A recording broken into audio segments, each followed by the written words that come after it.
Et salut à tous, on se retrouve pour une review non pas de une mais de deux boîtes. Deux en un. Alors en fait deux en un parce qu'en fait ça concerne la même armure, l'armure Mercure Badiroto encore une fois. On est dans la même lignée donc des reviews que je vous fais sur les 9 armures d'Hiroto dans la série Bull Diver Re-Rise. J'ai reçu aujourd'hui l'armure Mercure, Neptune et Saturne. Donc je suis très content de vous faire la review. Et surtout que si je vous fais celle-là en premier, c'est parce que j'avais surtout hâte de monter celle-ci. Et après je montrerai peut-être la Neptune et après Saturne, je verrai. Bon, de toute façon, voilà, j'ai de quoi faire niveau taf. Hein.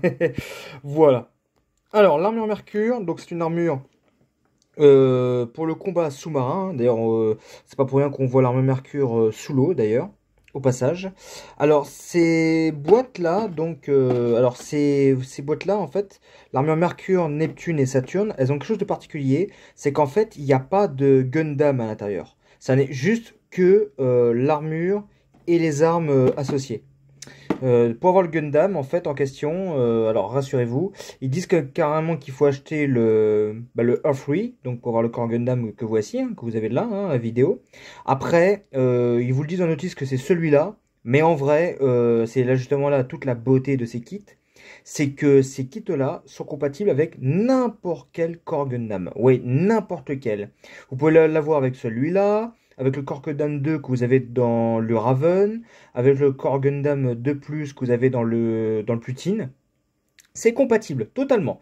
La seule chose qui va changer, c'est en fait le design en fait, que vous avez entre le Core Gundam Core 1 et le 2 qui a le mode avion, et ainsi les couleurs qu'il y a dessus. Voilà. C'est la seule chose qui va changer radicalement par rapport au reste donc, des armures qui vont être faites mis dessus. Donc voilà. Vous n'êtes pas forcément obligé d'avoir donc celui du Earthry.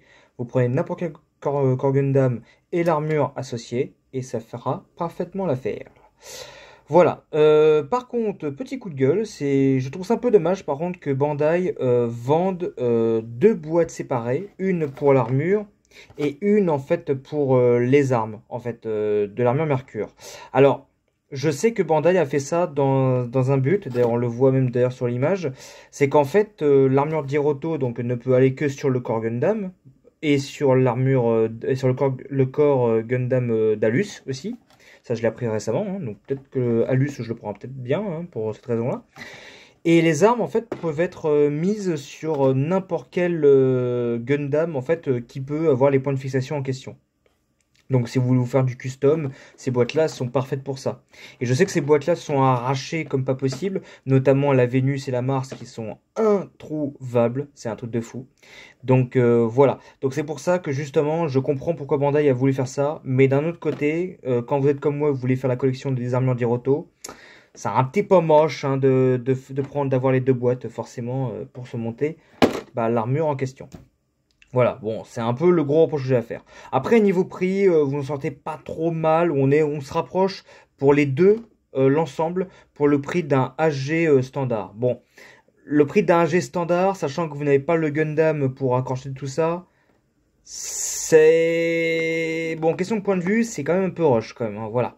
Parce que faut pas oublier que si vous achetez le kit plus ces deux-là, ça fait cher un peu l'armure Mercure. Mais bon, voilà. Si vous êtes fan de la série et fan d'Hiroto, je pense que, à mon avis, vous fermez complètement les yeux sur ce genre de défaut. Alors, donc, pour en venir un petit peu, donc comme je vous l'ai dit, c'est l'armure donc d'Hiroto Mercure ou le Mercure One. Donc, je vous rappelle que c'est le diminutif de Mercure et de One, parce que c'est la première planète en partant du Soleil. Voilà, qui est valable pour tous les Gundam d'Hiroto.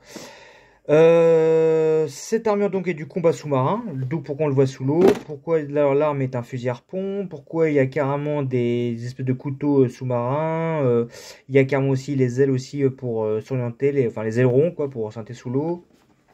On peut aussi voir, alors je sais pas si on peut le voir là, oui si on peut le voir également qu'il y a aussi des palmes aussi carrément sur, sur les pieds, on va dire c'est excellent. Vous avez même je dirais que la pièce que vous avez sur la tête c'est un masque de plongée, et franchement, c'est stylé. Rien que pour ça, c'est pour ça que je voulais le monter, parce que je trouve ça vraiment stylé de fou. On montrera peut-être sur un Core Gundam. Alors, de toute façon, je sais ça sur tous les Core Gundam. J'aime bien faire ça, justement, pour voir quel effet ça te fait.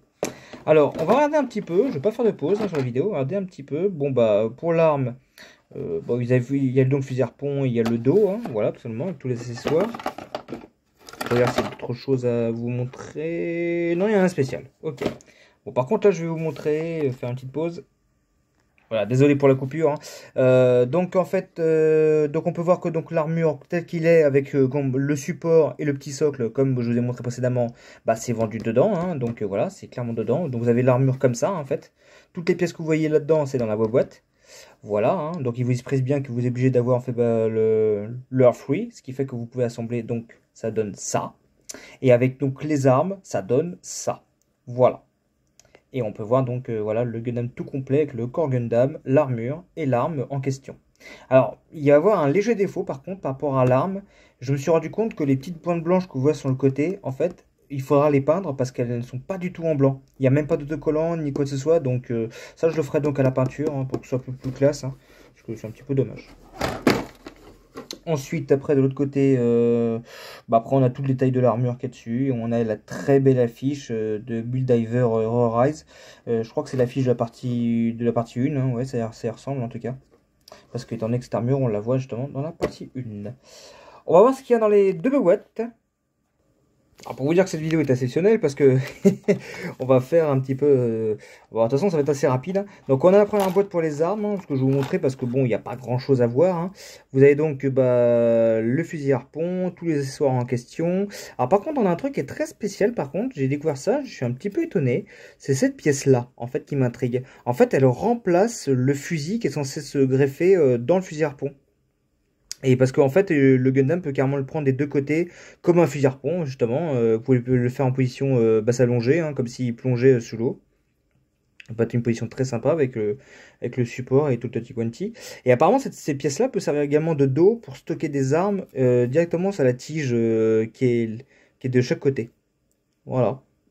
À voir comment ça marche, mais j'essaierai quand même avec le fusil standard. Mais normalement, quand je vois les inserts, je pense qu'il peut le fusil standard peut s'insérer dans le fusil harpon.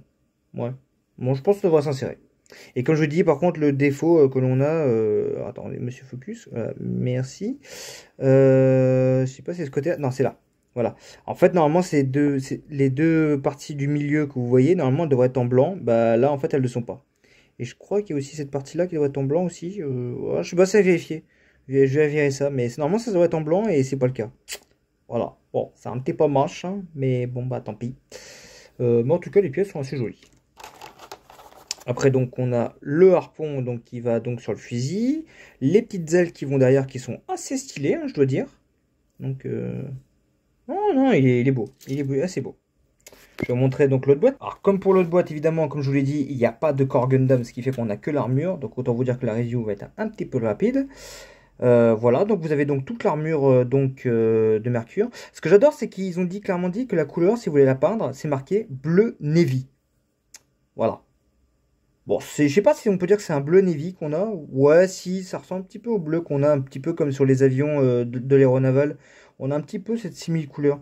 Pour ça, je trouve que, en fait, on n'est pas sur du bleu comme j'ai sur l'armure terre, en fait, le Air Free. C'est pas le même bleu, hein. Là, on n'est pas sur un bleu ciel, on est vraiment sur un bleu... ouais, un bleu navy, ouais. Très clairement. Le support de l'armure, hein. Voilà. Hein. Avec tous les accessoires, notamment les fameux pieds palmés, que je vous ai dit. Il n'y a pas de polycap, par contre, dans ces boîtes d'armure, par contre. Donc, c'est un petit peu avantageux, le fait, par contre. Le fait que les articulations soient un peu plus solides, en fait, justement. Ensuite, après, on a d'autres pièces qui vont venir se greffer au reste. Voilà. Et on a aussi un tout petit autocollant qui va se venir pour le support de l'armure. Voilà, juste un autocollant, c'est amplement suffisant. On va maintenant passer à la courte notice aussi. Alors pour la notice, je vais commencer par les armes, je me dis, oh pourquoi pas. Hein. On va commencer, de toute façon, ça va être assez rapide à faire pour les armes de toute façon. Donc voilà, vous avez, alors je crois qu'il y a quand même un truc, ah voilà, vous avez donc le part list hein, pour lister si vous n'avez pas oublié de pièces ni quoi que ce soit, donc forcément il n'y a pas de pièces en croix, hein. Toutes les pièces sont utilisées hein, pour faire ce qu'on a à faire au niveau assemblage, hein. Donc l'assemblage du fusil harpon, hein, comme vous pouvez voir, hein, qui est assez simple à monter, hein. Voilà, hein. Il n'y a pas beaucoup de pièces de toute façon, hein. L'assemblage après des fameuses, on va dire nageoires ou ailes pour s'orienter sous l'eau. Enfin voilà, Enfin, je sais pas comment on peut dire. Il y a également aussi les tout petits couteaux de plongée aussi, hein, qui sont là, qui sont assez stylés, hein, franchement, qui s'intègrent plutôt bien au reste de l'armure. Ensuite, après, il vous montre après comment attacher après les accessoires après sur le support d'armure, hein, qu'on a vu précédemment. Voilà, il n'y a pas grand chose hein, en termes de détails. Hein. Ensuite, après, l'assemblage de l'arme. Alors, par contre, ce qui est très bizarre, c'est qu'ils vous disent clairement en fait que pour assembler ce fusil harpon, en fait, il vous dit clairement en fait qu'il faut mettre ce pistolet justement, ce pistolet là. C'est pas précisé par contre, on peut mettre le flingue standard, mais je pense que oui. Donc voilà, c'est étrange, mais on verra ça. Les couteaux également peuvent se rétracter et devenir des vrais couteaux hein, que vous pouvez tenir dans les mains. Hein, voilà, hein, évidemment, vous pouvez les détacher. Hein. Il y a aussi les parties également de derrière la pièce de dos que vous pouvez aussi basculer. Voilà. Hop, ensuite après pour la placer. Sans problème, hein, c'est conçu pour. Hein. Vous pouvez également placer cette fameuse pièce aussi sur n'importe quel Gundam, j'allais dire Core Gundam, mais non, n'importe quel Gundam, grâce à cette pièce qui est vendue dans le... je crois qu'elle est vendue dans le Core Gundam, mais ils disent qu'elle est vendue dans le kit. Donc j'ai pas fait attention, ok, mais... Ok. Bon, après, vous l'avez, après, ce genre de pièce, je crois que vous l'avez dans le Core Gundam. Ah non, je confonds maintenant. Non, je vous dis des bêtises. Donc non, c'est bien la pièce qui est vendue dans la boîte d'armes. Donc ce qui veut dire forcément que ça, vous pouvez que c'est compatible avec tout. Voilà. Et ensuite, donc, le fameux fusil que je vous ai expliqué, vous pouvez en fait le placer derrière, en fait, et vous servir en fait comme support pour des armes. Voilà. C'est le truc assez bizarre. Je testerai, c'est très bizarre, très étrange. Et puis après, donc, il y a le guide de peinture aussi pour les parties blanches. Et pour les parties bleues, voilà, qui vous explique un petit peu pour les couleurs. Voilà, ça c'est la notice pour les armes. La notice pour l'armure ressemble plus déjà à une armure, hein, déjà, hein, parce qu'on a déjà en fait, on a l'avant-goût du Mercure One avec notamment les armes qui sont ajoutées. Hein, on voit bien qu'il y a, il y a le dos qui est ajouté, toute l'armure complète. Pour se dire, franchement, il a vraiment une très belle gueule. Je l'aime beaucoup, franchement, celui-là. Je trouve qu'il a une très bonne tronche. Il vous explique également que c'est conçu pour le combat sous-marin, le passage d'Hiroto est ici présent, le système planète, hein, qui vous explique par rapport à toutes ces armures et à ses corps Gundam. Ensuite, la notice est très mal fichue quand même, faut dire ce qui est. Hein. Ensuite, donc, on vous explique toutes les pièces en question qu'on a vues tout à l'heure, hein, donc il n'y a aucune pièce qui est en croix, ni mis de côté, hein, elles sont toutes utilisées. Hein.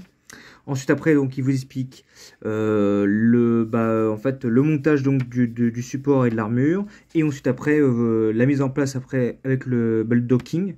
Alors le docking je pense que vous avez peut-être dû faire attention vu qu'étant donné que c'est principalement les mêmes pièces aux mêmes endroits, donc à partir du moment où vous avez commencé à assembler une à deux fois un Core Gundam avec une armure, c'est du pareil au même. Il n'y a pas de piège particulier, donc à partir du moment où vous avez une armure et un Core Gundam, vous n'allez pas trop avoir de surprise. Comme là, par exemple, on a forcément le support, les deux pièces ici, les deux pièces également qui viennent se greffer dessus vers la pièce du plastron, la pièce de tête qui vient là, les deux pièces de poignet également qui viennent ici sur le côté, les deux pièces également qui vont venir au niveau du bassin, et celle qui est de derrière du bassin aussi, qui va venir dessus. Pour petite info, je me suis mis à faire ça sur toutes les armures. Mettez également du stylo à joint sur la jonction ici là pour le bassin parce que ces deux pièces là ont tendance à partir assez facilement du support, ce qui est assez chiant. Là en faisant ça au moins il y a un peu plus de matière, ce qui fait que ça les empêche de partir. Et au moins c'est stable et au moins vous êtes plus tranquille. Voilà, c'est une petite astuce que je peux vous donner. Ensuite après vous avez le montage des jambes. Hein. Voilà. Hein. Et ensuite après on a le montage après des épaules et des bras. Voilà. Et ensuite, après, on a la notice après pour le docking. Donc, forcément, vous repliez les pieds vers l'arrière, vous enlevez les mains, vous me relevez les sabres. Après, donc, vous faites ce qu'il y a à faire. Après, vous enlevez les pièces au fur et à mesure, vous le mettez dessus. Voilà, on commence par le bassin. Après, vous enlevez après les jambes, les bras et les pièces pour les mains. Ah ouais, c'est dans l'autre sens. Pour ça, je vous dis que les notices, elles sont un petit peu mal fichues, je trouve. Ensuite, après, vous repliez les jambes, voilà, et ainsi de suite, les bras, les mains, et voilà. Et ensuite, après, vous enlevez les dernières pièces pour les mettre après dessus. Voilà, comme d'habitude, si vous avez suivi les vidéos précédentes, c'est exactement la même chose. Il n'y a pas du tout de changement particulier. Et bien sûr, pour assembler le reste, c'est fusil harpon et le dos, ben, vous référez à la notice que nous avons vue avant. Voilà. Et je pense qu'on a tout dit. Après, il vous fait, après, si également, il vous montre aussi, bah, en fait, bah, le modèle monté. Également, il vous explique également, comme je vous l'ai expliqué, donc, bah, qu'on peut faire un mix de plein d'armes dessus. Là, on peut voir qu'il y a un mix de Vénus et de Mars. Et également de Mercure aussi avec les jambes. Et je peux vous dire une chose, c'est que j'aimerais tellement l'avoir, l'armure Mars et Vénus. C'est un truc de fou, comment c'est dur à voir. Mais il paraît qu'il y aura du réassort à la fin de l'année, donc on verra ça. Voilà, donc c'était ma review sur l'armure Mercure, hein, le Mercure One, avec également son set d'armes que voici. Hein. Bah écoutez, j'espère que cette review vous a plu. Hein, bah, n'hésitez pas à me suivre, à faire un petit like ou un commentaire, j'y répondrai avec plaisir. Des bisous et à plus pour de nouvelles aventures. Salut!